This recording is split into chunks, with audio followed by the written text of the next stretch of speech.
So in my coaching journey, normally I take up to a full hour, 90 minutes to explore a person with a higher dominant style. Most likely go quickly. I do maybe 1 or 2 pages and that's done.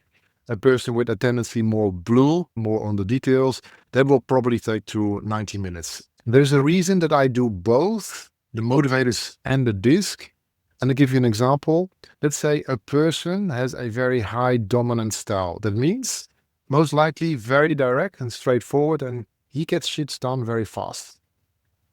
Now, the motivator, there's one of the motivator, it's called power. And power means, are you motivated to lead? Are you motivated to be in control? And if they are out of sync in a way, it may cause internal conflict. For example, let's say you have a high power in your behavior. So people see you as a leader, but your internal driver, your motivator is low, then you behave in a way that you actually don't like. And that could cause a potential conflict. So shall we show yours? I'll make it as a coach, light the spark inside, empower every soul to turn the tide. I'll make it as a coach, help others grow, changing lives with every story I know. Are you yellow? Are you blue? Or are you a red one? This kind of language is finding its way into the mainstream business world of today. Thanks to an infamous book, more and more people talk like they are psychometrics experts. And when I talk to my psychology friends, not all of them are enthusiastic about that. The DISC assessment came up quite a few times already on these interviews we are having here. So it's high time we have a closer look and really unpack it. What is the DISC assessment? What are the risks and the opportunities? And how can I use it in my coaching practice? I'm Tobi from metaFox, and I explore all of these questions with my guest Roel Schaart, a master certified coach today. Let's go. Let's get started. And building on our conversation from last week, I would really love to dive into DISC today. The DISC personality types model, I heard you work a lot with it. Can you take us on the journey that a client usually takes? Can you describe a bit what situation are they in? And at what point in the journey do you bring in the DISC model? It starts a bit in the beginning when we do a chemistry setting. And it's just a discussion, are we having both a good feeling? When the client said, yes, let's go for a journey, I support and explore their solutions. I have it very simple. Most of my clients do 12 months coaching because my experience is also something that pops up. Mostly people start with a business goal and then most of the times it ends in family, emotions, and so on. So when I start a coaching journey, I often start with the DISC and Motivator assessment. It's a snapshot to explore with the client. What do you see from the reports regarding your external behavior, what people observe, how you deal with certain things. And it also gives a bit of an insight, what are your internal drivers? And yes, it's not the truth. It's like a city map. The city map itself is not the reality. It just gives a bit of a thought. And I use the report, which is quite extensive. You will see it's 60 pages. Hey, dear client, from that report, where do you see something that's important? Where do you see, hey, this is absolutely not fitting? And where do you see something where you would like to change based upon if it's true or not?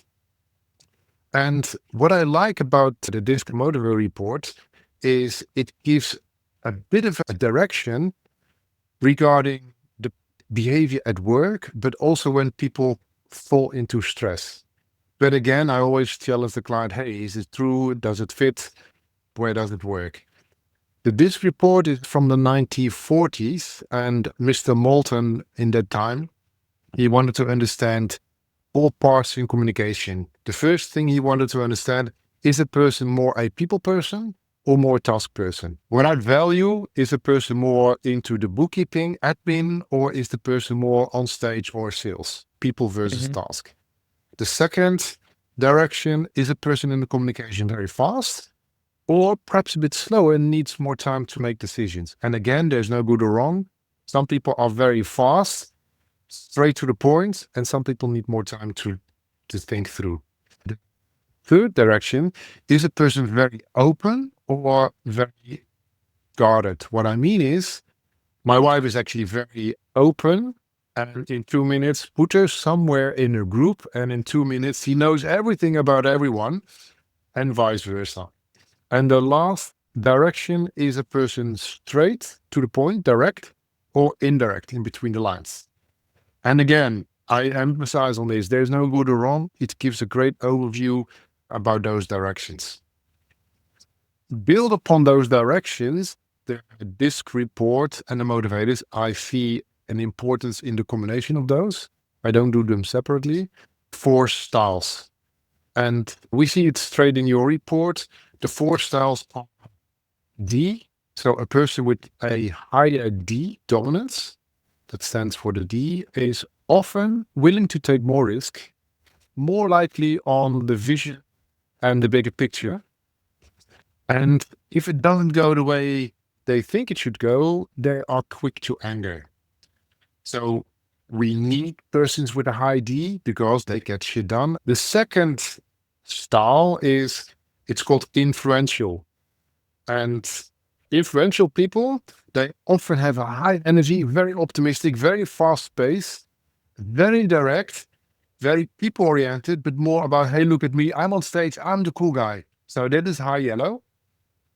The D is actually into color red.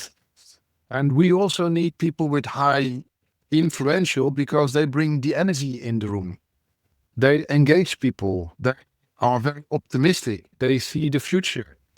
They start probably lots of things at the same time, but they don't finish them. The third one is called steadiness, colored with the color green. People with steadiness, also very important because they bring stability in the team. They're very good team players. They have a lot of patience. What I don't like is change.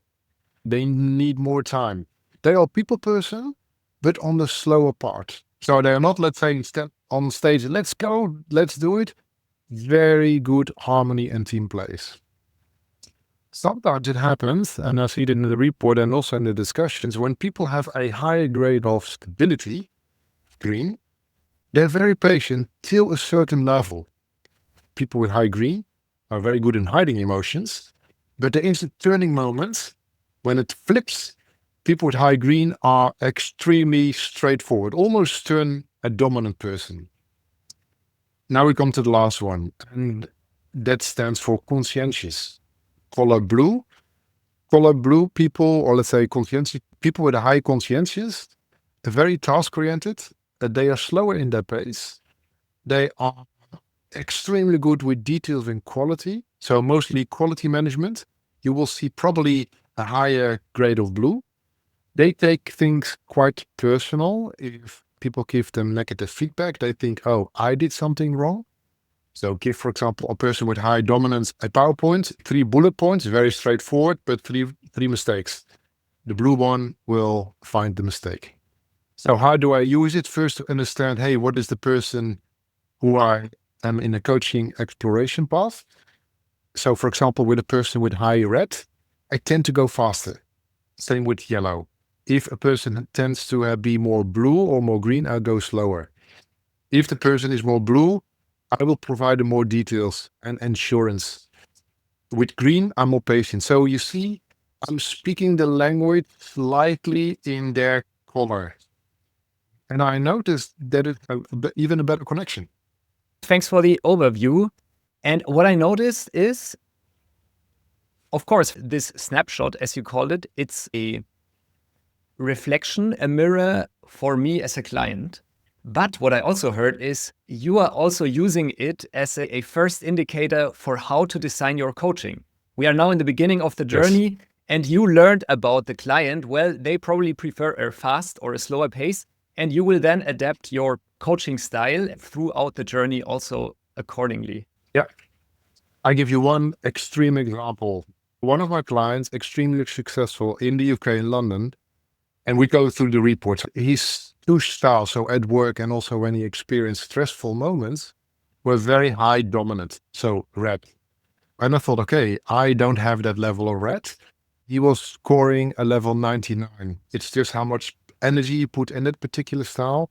And it shows that he had 99% at work, but also when he felt stress, he acted in that particular dominant style. And I thought, oh man, how am I able to support my client in the best way? And how can I communicate with this client in the best way? And I thought, okay, I read high dominance means very fast, no bullshit. So I didn't ask, hey, how was the weekend? Because he didn't care. He was in the coaching to get results. Very fast, no bullshit, and willing to take risk. That means I could also be very direct. Dominance, very direct. So I could say, hey, Tobi, you have not done what we said at the end of our last session. So this seems to be wasting my time. We set up a next call, and then what you wanted to do, you told yourself, you will do. And I know it's a bit of a gray zone regarding the ICF call competencies. For this client, it was extremely powerful. And yeah, he went extreme fast in realizing his goals. I take really slow down, make sure that the steps are certain, that it's all good. Nice. Yeah. So it's a nice first customer survey, actually, also for you as a coach to know how to speak their language. Yeah. I'd be curious to explore a bit the reaction of your clients when they've done the test. Because I think the model, or especially those colors, I think since that book, Surrounded by Idiots, it has become very well known in pop culture. And people tend to already speak that language, maybe sometimes without fully knowing what the model actually wants to say. And how much do you face clients that already say, yeah, I know I'm a very red guy, but I'm also annoyed by these blue people. So is that a theme that comes up? Yes, I'm aware of it. I am very careful putting people in boxes. Oh, you are red because, and especially when people take over, oh, I'm red, so I do this, or hey, he is blue, so I can't work. And there is, of course, also a bit of a potential risk in putting people in boxes.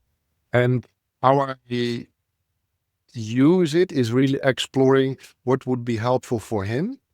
Maybe even not looking at the report, his behavior at work, what would be the best behavior at work to support his team in the best way, his type of clients or his family. It fits normally with the DISC report, but I'm very careful not to put people in boxes and not that they put themselves in boxes. It's just a model. So are there many models? And from a solution-focused point of view, if the client can see something that is helpful for him or her, it's great. But I don't say, oh, you need to do this and because you're this. And I know I'm combining three streams. One is the solution-focused stream where everything, let's say, exploration with your clients, that what's there is available. There's no problem in such a way. It's solution focused. It's exploring together. And then another methodology almost from the 40s where if you don't be careful, you can put people in boxes. And still, I think for me, it works to do both. Mm-hmm. Yeah, I see this tendency with the model becoming part of pop culture or of work culture, that this is a tendency of the client seeing it. The book that you mentioned, actually, it's a great book. It's quite a lot of fun also. Very recognizable. Different types of people, different behaviors. But please, when you guys listen to it, see it with a blink of an eye. Yeah, exactly. I also had a debate about this with a psychologist friend who was very critical about this tendency. And I also see the risks, but I also see the opportunity in it. I see it as a step in a societal evolution, in the sense that now everybody has learned, oh, people are different and they have these different preferences to view the world, to approach tasks and people. And now we have a language for that. And of course, this language is very simple. It's just 4 colors and people tend to now speak in this, oh, he's blue language. It's also a step in evolution. And I think from there, with the societal knowledge increasing, we can also come to more nuanced language and possibly a map that is even more detailed to describe the world. And in that sense, it's great that now possibly clients come to you, they take the DISC and they already know, they have already heard the model and might have some idea of their preference already before. And it is also, let's say, because there are many coaches on the planet, which is great. And I think for me to bit of a distinction between the others, the package I offer is a bit different. And I think that's also helpful for me. Now also like a marketing tool. Maybe they are curious to actually explore that in more depth. And then they say, there's Roel, that guy, I can actually do my DISC exploration with him. Yeah. So I, as a listener for you guys, I will offer a complementary smaller report. It gives greater insight. What is your main driver, your major behavior, what's observable? You will probably put it in the link. The other way of thinking is people like to put themselves in boxes. We all have those wearables, major heart rate and all that stuff, because we want to learn. We want to see where are we? Which box do we want to put in? So there are a lot of tests, and people love tests in a way because they want to understand which box I am in. Yeah, the brain is built to simplify our world, and these models, they give us a wonderful way to simplify our world. That's very true.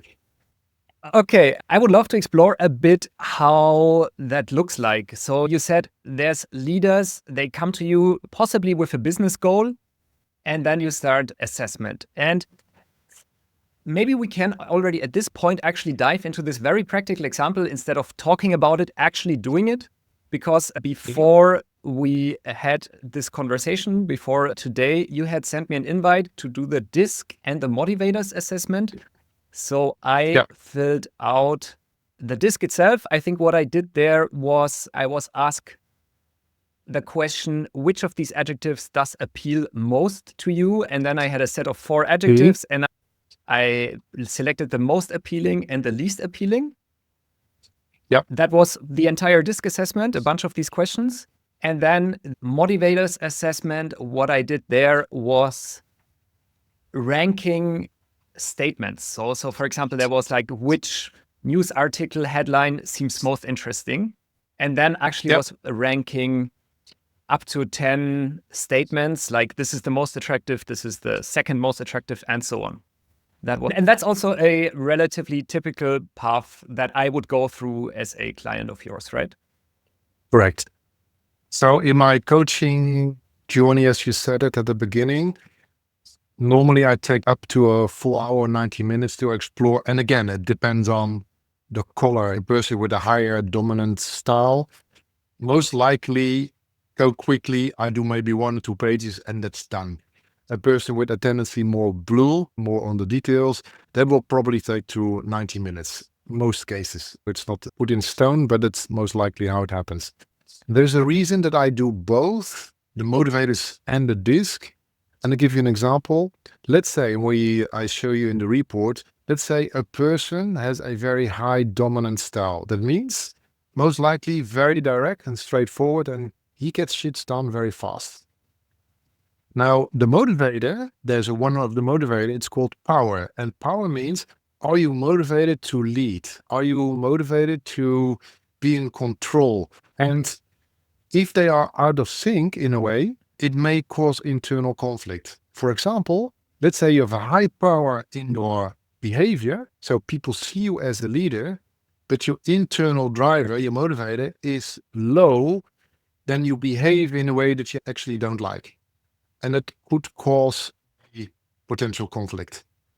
Or the other way around, you have a very high internal drive to lead a team, to be in control and to push things forward, but your behavior doesn't show.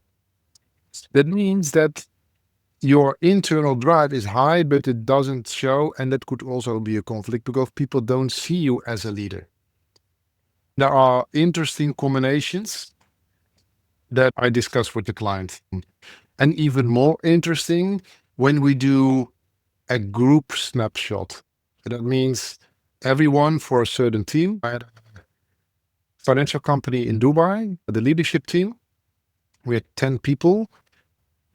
So shall we show yours? Yeah, let's go and look at my example. Give Excellent. more. I do it a bit like a real client. And the first question I will ask you as well. So what would you like to get from the report in our discussion? So having actually looked at the report myself, I saw that there's a differentiation between, I think, natural and adjusted, or let me quickly look up. And I saw a bit of a difference there.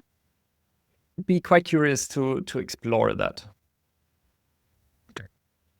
Anything else?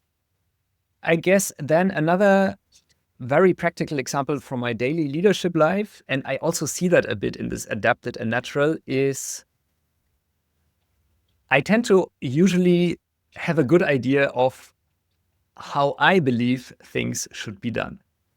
Now I know, as I've also was being led by other leaders, right? And I know a little bit about psychology and stuff.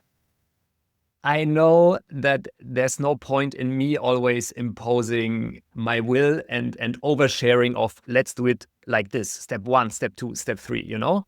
So I try to hold back and give people more room. So basically tune down my blue tendencies and my red ones, basically, and give others more freedom. And Okay. I think that also shows a bit in my adapted and natural style. And I would be curious to explore how can I feel more at ease as a leader doing that? Or is there maybe also a benefit leaning into more my natural style? So we go through the report and let me bring it to screen here. So it's a quite extensive snapshot of your behavior and your internal drivers. And I scroll down and show you how the report has been set up. There are 3 parts, 1, 2, and 3, showing a bit about you, your behavior, your internal motivator. That's part 1. Then there's the second part, more connection with others and how it all works. So there are 3 parts. I go now to page 4. That is a bit of an overview, let's say a summary of how it all works. As I said before, no good or wrong, there are 4 directions, the fast and the slow and so on, and that's based upon the different colors. You see here certain words that may be applicable to the different style. For example, a person with a higher dominance most likely is more decisive. A person who is, let's say, very influential, very charming, very confident, and very talkative. Steadiness, very patient, more relaxed. And then the blue shows more compliant, it should go the way it should go, and so on. Now, having said that, the next page is a good understanding that some styles are supporting each other and some styles may go into potential conflict. For example, if you both are a task person, so a dominant person is also a task person, but on the higher picture, more, let's say, the vision, and an admin person most likely is more in the detail.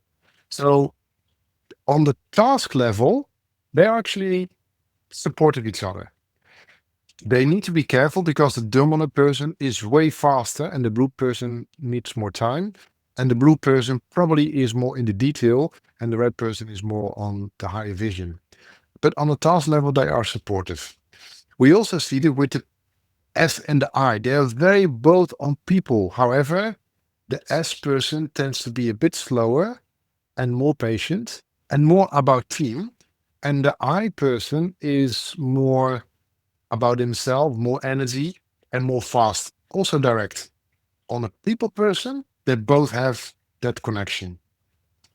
We see the same with C and S. They're a bit indirect and also slower compared with the people with high S and high I. And the D and I people are very fast and very direct. So that works also very supportive to each other. However, there are also styles that may be into potential conflict. And what we see often, a person with a very dominant style, direct, straightforward, and go very fast. And then this person talks to a person who needs more time and needs, let's say he's open. The person with high D is actually not so open.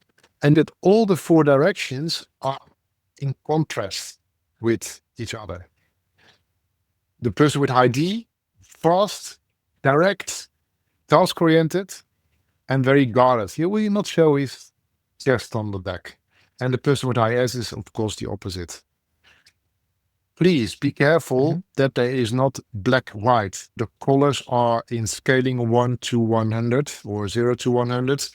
And it's not, oh, you are red, so you mean you are very direct. If you are on the 50% level, you may not put that in as you can go either way. The same with the S, the C, and the I. They are also the opposite. I, very fast, very direct, very people-oriented, and very open. And the C is actually in most of those, in all those four, actually the opposite. But again, it depends on the level of energy they put in that particular style. But I think that's important to understand. Okay. Yeah. And this We is go very to- much in line now with your previous explanation. But this kind of explanation you would also give if this was an actual session, right? If I'm now sitting in front of you as your client, you would give me that piece of context about potential Yes. friction in Yeah. the interaction. Yes. Okay. And what I like to explore with the client is, hey, would it be useful to go into this part? Have you seen any of those examples in your work or at home? Also, is this helpful? Would you like to go, etc.? So the session is really a coaching session as such. It's not, oh, this is you are D, that means this. Yeah, we can do it a bit like that. So maybe not as extensive as you would usually, but just to make it very visual, I think it might be interesting actually for listeners. What I would like to show you now in this page number 7. Page number 7 is actually, let's say, the summary of the whole report. Let's go a bit. You already mentioned adaptive and natural. What that means is that adaptive, it's in the word that people adapt in a working environment, but it could also be a family office and so on. It's they adapt in a different environment. And natural is actually almost their core DNA, if you can say that. It's when they fall back into stress moments. You go into an office and you adapt in a way that you serve the clients in the best way. But when you feel stress, you may act differently. Which we see here, we see a very high I, and we see also above average E. It seems that you have a lot of energy. It seems that you may be very optimistic, starting many things at the same time. And you support the team with, let's say, direction, a vision, getting stuff done. What I also see is that you may tend to be less patient and you do not put energy at work in your, let's say, quality and your details. So I would say this is almost like a salesperson. A salesperson has a lot of energy, wants to close, good connection, wants maybe step on the gas pedal and say, hey, let's close this contract now. It's about time. You may want to have support from your back office team regarding admin and details. And if you do team meetings and connect with team, you may have a look at your patient level. Can you give me some insight on that one? Yeah, definitely. It makes sense. I mean, throughout my employed career, I also worked close to sales, partnership development. And also today at metaFox, I take care mostly of our partnerships and the relationship building aspects of the business. With regards to green being low, I think, that also reflects in my daily interactions, preferring more of a fast pace and being relatively impatient. And how I also try to then design my work environment is that I do work a lot with breakouts or trying to keep meetings small so that there's a higher share of interactions, and that especially for my sake, but also for everyone else's sake, I assume people are similar to me, assuming that a good meeting is a meeting where the share of engagement, the share of contribution, the ratio of speaking versus listening is relatively high. Yeah. And what is that? The lower green, remember, they're actually the opposite if they are very high both. But now you see that the red is higher and the green is lower. And in that case, they almost support each other. The lower green, low patient, gets you done fast, supports the red. Now, let's look at your natural style. So it seems, based upon the report, and again, pushback, is when you experience stress, could it be possible that you tend to be a bit more direct and a bit more pushy? Definitely. And I think also the higher blue shows there. I think that mostly shows in my personal life so I think my wife could talk more about that possibly than our team members at metaFox. Okay. Knowing that I also have these tendencies to be impatient with decision making, especially when we are in a rush, like we need to get somewhere. And yeah, I tend to have little patience. Or another one where I see this blue is the relatively high blue is also in liking structure and the sense of control and that I do have in my natural tendency when it is about, I don't know, cleaning up my desk in order to feel more at ease with the world, that sort of behavior. And at the same time, what I can see very well if I compare the adaptive versus the natural style is that you mentioned earlier that people with a high share of blue preference tend to see the mistakes.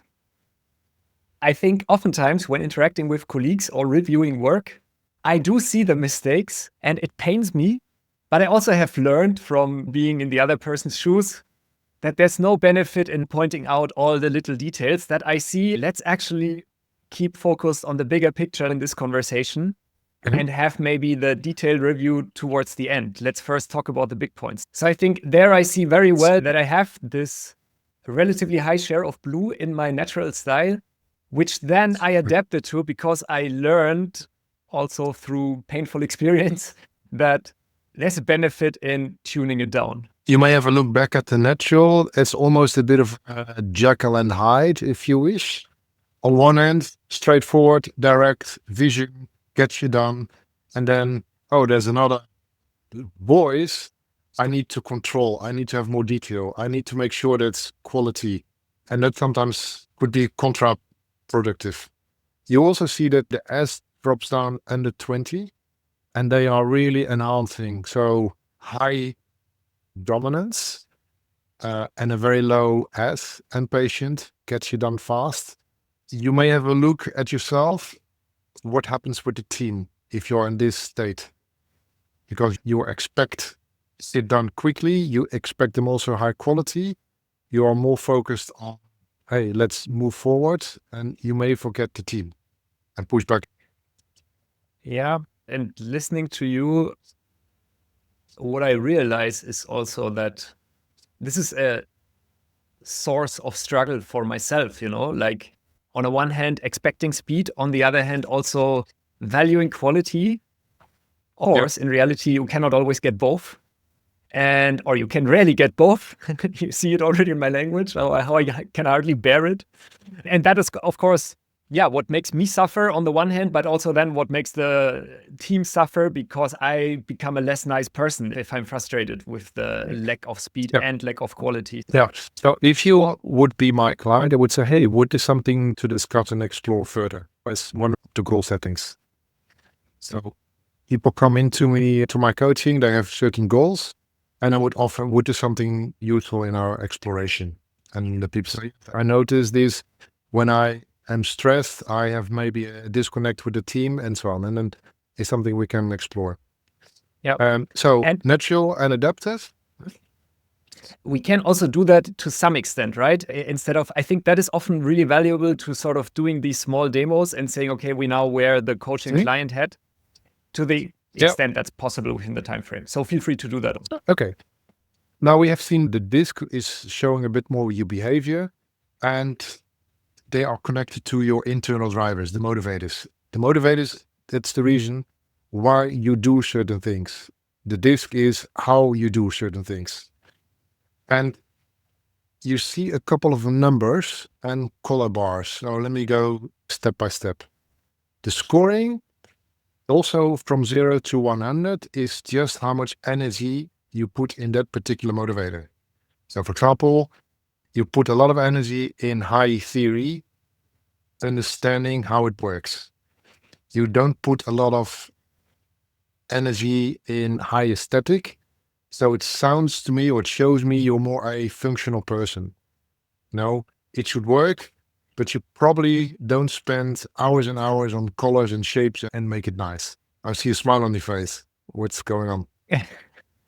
Yeah, I'm not sure I agree. Or I think what we see here is also to some extent an adapted style in a way, because in the early days of metaFox, I was the designer, and before metaFox, I did produce photography, artworks and stuff. And I think also through the history of stepping more from being the designer at metaFox into being a leader at metaFox, and also realizing, okay, oftentimes for a coaching tool, function is much more important than form. I came to learn, okay, let's first discuss how this coaching tool actually works, and let's the colors later. And we have enough people on the team who worry about the colors. That seems your answer, right? That you are now very functional, coming from a more creative part. Okay, so the scoring, how much energy, and then I think what is even more important is the ranking. And you see the ranking 1 to 7. That means a higher ranking, so 1, 2, and 3 in the ranking, like a winning team. They most likely have the most effect on how you behave. So let me give you an example. It seems that you do not put a lot of energy in following the rules. I give you an example. I have a bit of the same. I live in a little town near Bremen, or I used to live in Bremen, and there was a roundabout. There's still a roundabout, but the roundabout is out of center. So what I go up the street, and there's a roundabout up north, but actually it's completely useless. I always go up street, straight to the left, turning into the street where I lived. Now, I have low regulatory, and so if you would be visiting in the past my home, would you follow the roundabout or would you go straight into the street? Hard to say. I would say maybe, as I'm not a very seasoned driver, I might in this case actually follow the rules.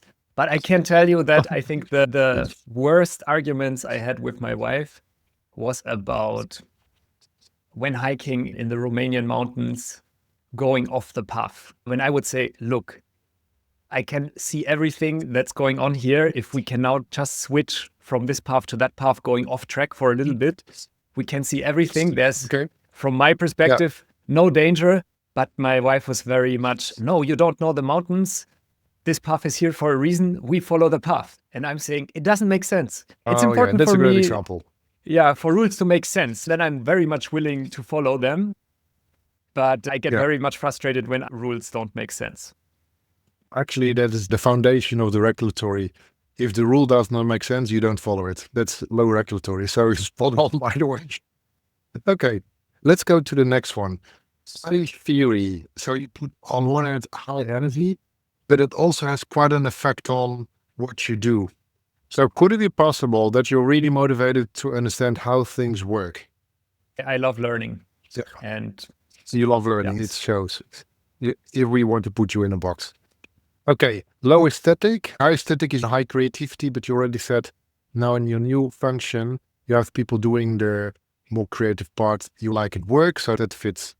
And those 1, 2, 3, most likely they have quite a lot of effect on how you behave. Let's go to altruistic. And then I will explain the other boxes and stuff. Altruistic, you put, more than average energy into it. And it has a level 4 effect on your behavior. what I see is that you're really supporting other people. Are you able to set boundaries for yourself? Or is there always a voice, I need to support others first, and then you forget yourself? Yeah, I think that shows, or I can relate to this on two levels. First of all, I would say I'm very mission driven and then also want to work in mission driven businesses, kind of having a societal impact. At metaFox with improving coaching, enabling more people to go and have deep developmental conversations. And in my everyday life, I know I tend to prioritize tasks where other people are waiting for me, depending on me. Even if those might not be the most important tasks or the highest impact tasks, I know, okay, Louise, she's still waiting for this review. Let me actually prioritize that so she can move on instead of doing that one thing that I wanted to work on since a long time, but nobody's waiting for me here except my own goal, Okay, perfect. Okay, to the next one, individualistic. That means if people would have a very high individualistic, that means everyone goes to the left, I need to go to the right. I want to put my own label. I want to make sure that it is me. You score 58. That means, yeah, it's slightly more than the average. It has not that much effect on your behavior. So could it be possible that you're actually good in both? You can be individualistic, making your own label on it. You just gave me an example about other people can decide the color and also follow the group. Sounds that correct? Yeah, I don't feel very strongly in either direction. Economics, also a bit of the same in the middle, slightly more. If people would have very high economics, that means everything they do needs to get a return of investment. And that can be money. It can also be an emotion or a good feeling. Let's go back to the next one. Power. Power is a bit also the same. It's in the middle. It seems that you are motivated doing both. Yes, want to control, be lead. And I think the example that you gave about the colors fits actually about the whole motivator set. Hey, it's all right when someone else decides the colors. I trust. But the functionality I may push. You see a, let's say, average dominance with the ranking 7. So it may not have that effect. And you have a, let's say, slightly average, above average dry behavior on your dominance. So they are perfect together. Low regulatory, that is often a combination that I see with entrepreneurs and business owners. They're finding other tweaks to get it done. Yeah, it makes a lot of sense. I'm not sure I agree with everything, or I think I see also this sort of adapted versus natural. I like that very much, or this is, I think, one of the most valuable things for me on the disc, the classic disc. And I feel what we see here in the motivators is also sort of adapted to some extent. I can see that it's a good prompt for coaching conversation. Yep. The motivators, they do not have, let's say, at work and when stressed, so it's more an overall thingy. Interesting question, by the way. Would be a report interesting if that would be a motivator, work motivator in stress or out of work, but it's more overall picture. But indeed, I like that you give pushback. That's exactly what I would like to see in a coaching session. Okay, I scroll a bit down. Page number 9 is based upon all the styles combined, statistics here. That says, hey, the style that you have, all the combination DI and S and C and so on, is dynamo. Let's have a look if it fits. Personal direction, use their power of influence to direct people to positive action. If I sense you and the way you talk and the way you do things, I see a lot of this. Positivity, direct action, and so on. Building your business. Strength will be more a mover and shaker, using variety of methods, and influence behavior towards.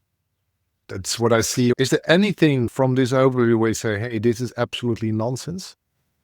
I don't think so. I think it's very accurate. And it also fits what you said earlier when it was about, power it's not a big motivator. It scores actually last in my motivators, No, it or doesn't it score. ranks. It has the least effect. It's still there, a bit above average. But you go either way. You can lead, but you also can follow. Yeah, and I think I can see that if I look at the history of metaFox or the general history of my involvement in organization, I was often the first follower rather than the leader who said, let's do it like that. But in this role as first follower, it was very important for me to have influence on the mission and what is it that we do and how do we present ourselves to the outside. So I think Yeah. in this realm, I can really see this, this personal direction and strengths offer that is mentioned here. That really makes a lot of sense if I look at my personal history. So I scroll down. What I offer coaching clients in such settings, I have a look at the words if they are, say, fitting. For example, do you feel at work self-reliant, determined, impulsive, optimistic? So we call that the keywords for the different styles regarding your report. Here you see, and this is also great if you do multiple snapshots, behavior, natural and adaptive. And if you see the other people, it's a great way to do group discussions. Hey, how do you see it? Is this helpful? And so on. So you're on the assertive, persuasive arena here. And what I would say, hey, where would you like to get support, for example, from a bookkeeper or more an admin person helping you with the details? So here a couple of don'ts and do's. So let's see if that fits. If we are in your team, stay on track, hit the major point first, and then get to the main point quickly. Don't stick too rigid to the agenda. It's a don't. Does it sound correct? Yeah. Yeah. I think there's again this sort of adapted versus natural, where I know it makes sense to not always follow the agenda and respond to the immediate need. That's, I think, also a developmental area I worked on only recently. And yet, I like agendas, naturally, I would say. So see here again that this don't is a bit derived from my adapted style in a way. And my true preference to make me feel at ease might actually be different. If I reflect on it, the way we have done the 2 podcasts, we had a bit of a frame and we did not have a strict agenda in time loops, 10 minutes this, 5 minutes this, and it was very flexible. Okay, so scrolling down, and again, there's a lot of detailed insights. Do you remember those cubes with different colors? Rubik cubes. I never understood how it worked, and I saw people in 2 seconds. Now, this is a bit of the same as a metaphor. You can look at the combination DISC and Motivator from different angles. And if you turn, let's say, one angle, it shows, let me take this one. So when people do certain things, they are driven by themselves or they are driven by others. They are, let's say, followers. Again, no good or wrong. And what we see here, the orange one is the natural and the purple one is your adaptive. And we see also the length of the bar, which has then more effect on that particular driver, self-driven. So what we see here is that it seems you're very self-driven. The population, however, is more on the others-driven. More, you need to tell them what to do, they need a guideline, etc. Why is this important? Because most people may not understand you are self-driven what you do. Adaptive and natural, and most people are here. I can actually share a quick example on that, or where I have a small insight right now. Go. And so last weekend, just a few days ago, I spent with Recycle Up Ghana, which is an NGO I used to be very involved in. I haven't been in the last years, but now I was facilitating a team development for their new board, for their new leadership team. And in the evening, we had a discussion about the direction the NGO should be going now. And I asked them what they want, what they would be most excited about. And I was so frustrated because they didn't seem to be enthusiastic about anything. And we were then discussing, oh, why is that? Like, is that a generational thing? They are 10 years younger than me. Maybe they are just more critical, more conscious of the potential pitfalls that you have in development cooperation. And I think actually this could also offer an explanation that I'm, let's say, very much above average, this self-driven. And I expect them also to be the same as me, like I'm self-driven. That's a great insight. Yeah, and Great maybe insight. Yes, there I absolutely. just Spot have to on. be more patient with people who Yes. are okay just following maybe what one or two of them say. Yeah. Yep. Spot on. When you see directive and compulsive, that's the part of the D. The bars are not so extensive. Most of the population are focusing on details and a bit more reserved. That means they are not quick to change. They need more time to make a decision. And again, no good or wrong. There's one slightly part of the population be more directive and compulsive. Okay, let's do it without thinking. So here you have this part of the population fits in your behavior, but as a big chunk, they need more details and they are actually not that quick as you are. So be aware that when you go, you may go and check in with the team if they're still with you. Seeing the time, I like to scroll down a little bit.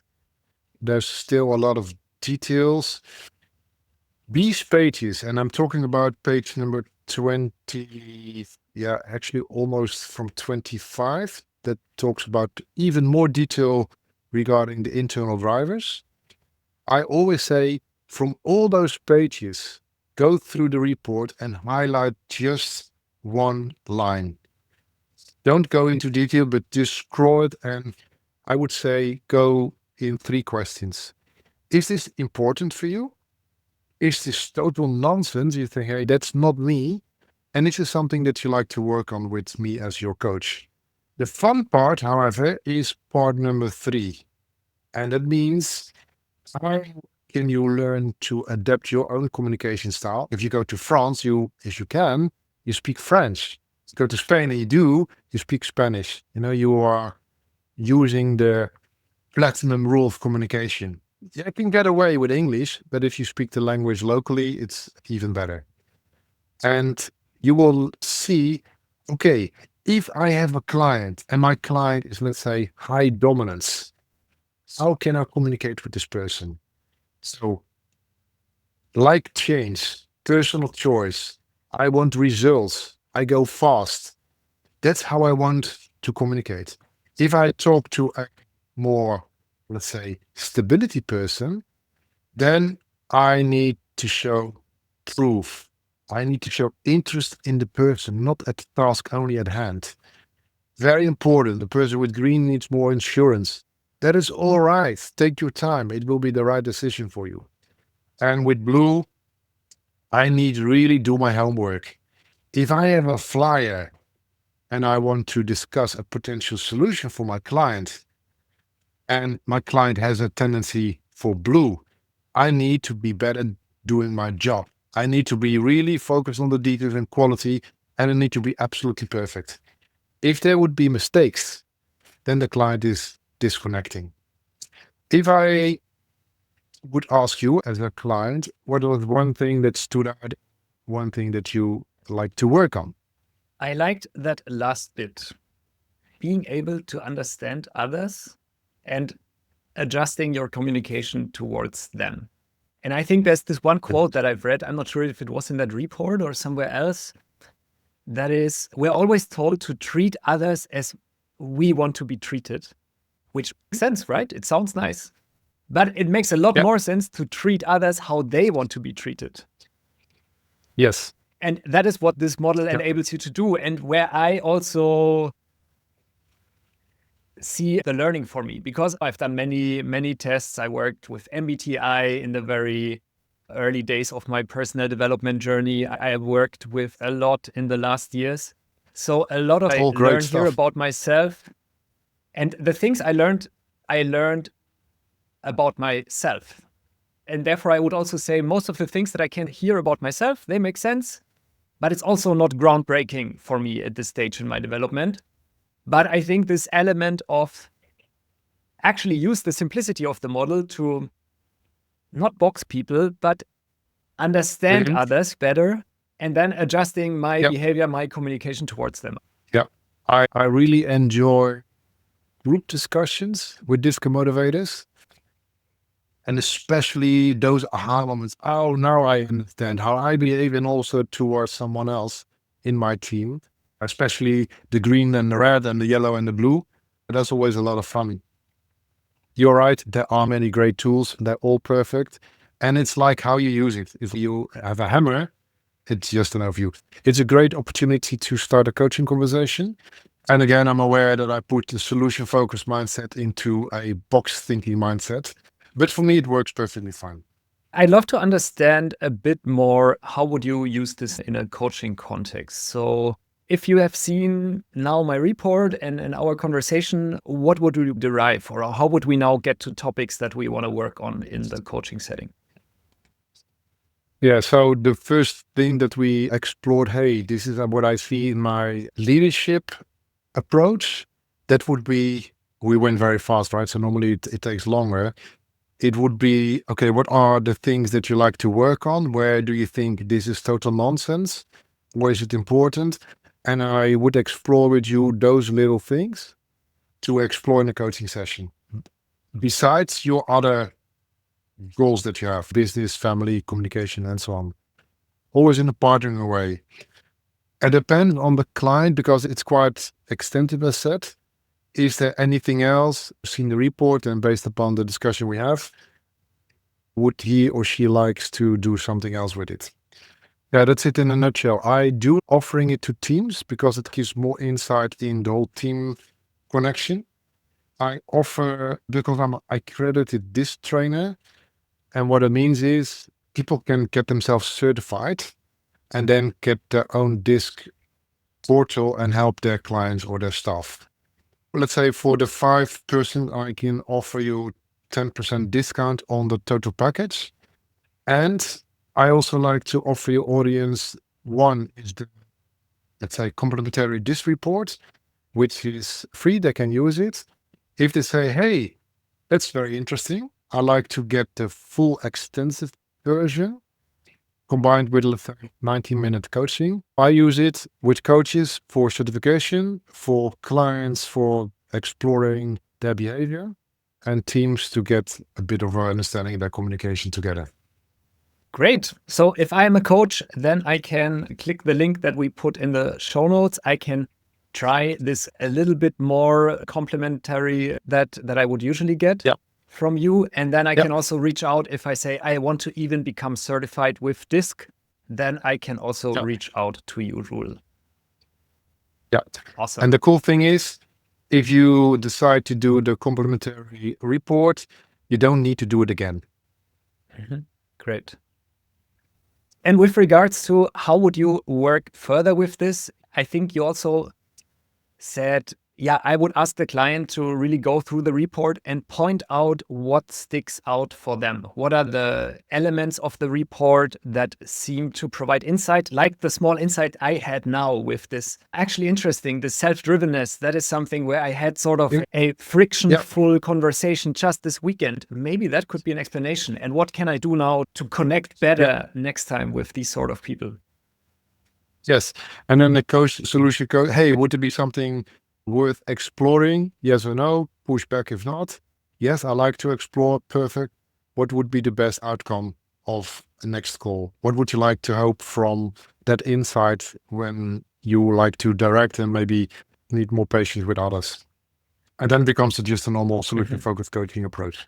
What's the goal? What would be the benefit of the goal for me? How would it look like? What would become possible, etc.? Yeah.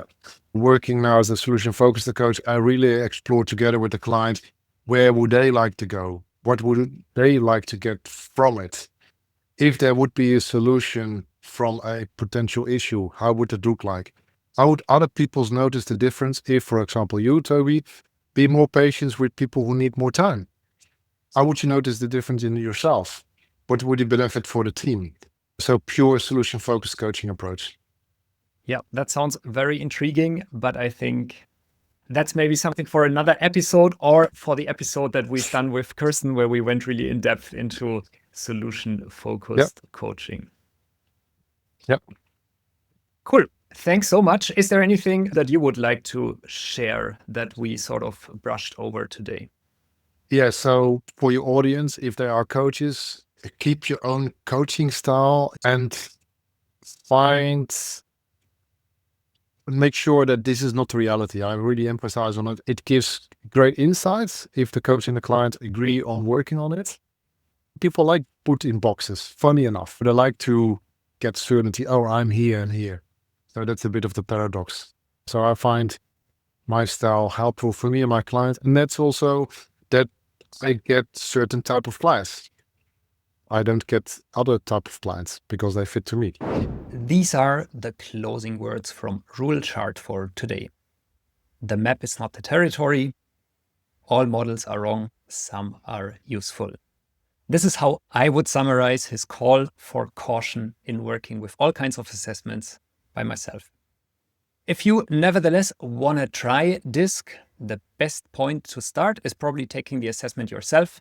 And here, Roel left a small present for all of you. In the show notes, you'll find a link to the official but free DISC assessment with a report that's a bit more advanced than the usual free test. So check it out. For Roel's second closing advice, develop your own coaching style. I find his own story the best example for living this. For more than 10 years, he has facilitated and coached in the Tony Robbins universe. Today, he's a master certified coach with the ICF. This journey is what he shared on our last episode, The Making of Roel Schaart. So if you haven't yet, go back to that one.